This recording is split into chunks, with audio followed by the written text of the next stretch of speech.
Stop searching, start working. The easiest way to find office space is at comparetheoffices.com. Welcome to The Explainer. Today, we're diving into something that's on every business leader's mind right now, the London office market. Because, let's face it, 2026 is coming up fast, and the choices you're making today about your office are going to have a massive impact down the line. So, think of this as your roadmap for what's ahead. Okay, so here's what we're going to cover. We'll start with this big idea of a character shift and what that even means. Then we'll get into the nitty-gritty, the actual costs on London's new map. From there, we'll give you a playbook for smart locations, help you figure out which rental model is right for you, and wrap it all up with how to make sure your space is truly built to last.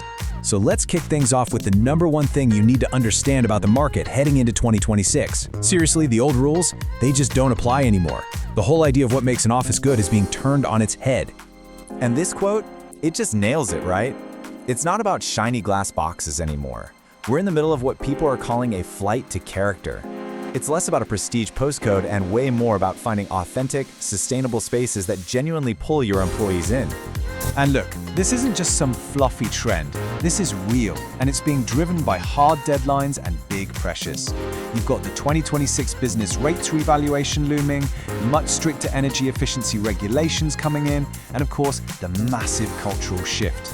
The simple truth is, attracting and keeping the best people now means offering them way more than just a desk. Okay, so that's the big picture. But what does all this change actually mean for your budget? Let's get into the hard numbers, because we're definitely seeing a financial split, a kind of two-speed market opening up across London. And this question right here, the answer could literally be a game changer for your bottom line. I'm not exaggerating when I say the cost gap between the old school premium spots and these new value-driven areas is, well, it's pretty staggering. Okay, just take a look at these numbers. This is where it gets really interesting. A move from King's Cross to Wood Green, you're talking about cutting your desk costs by 60%. Or how about Aldgate versus the city?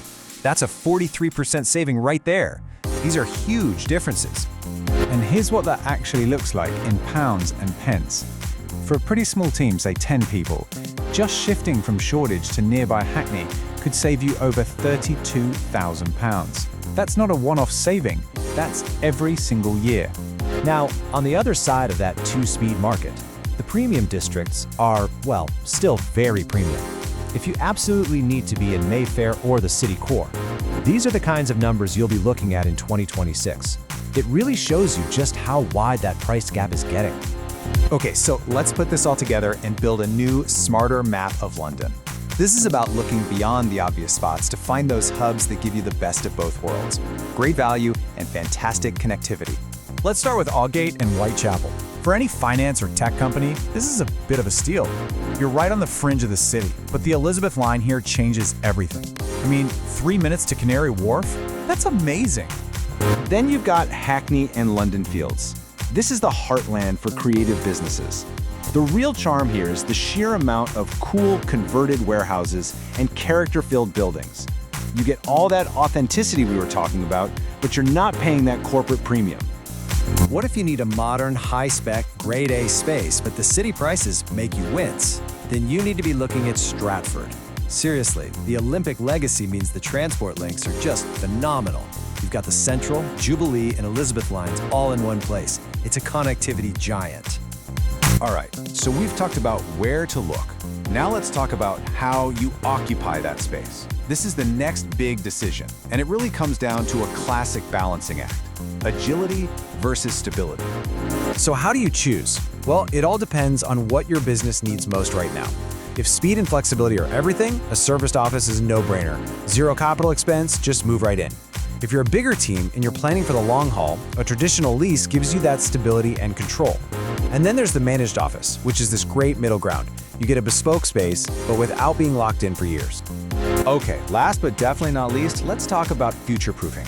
What are the things that go beyond just cost and location? What are the absolute non-negotiables for 2026 that will make your workspace a magnet for top talent? Yeah, these things used to be nice to haves, but not anymore. We're talking about official certifications. Things like BREEAM, which is all about sustainability, and the WELL standard, which focuses on health and well-being. Honestly, top candidates are looking for this stuff.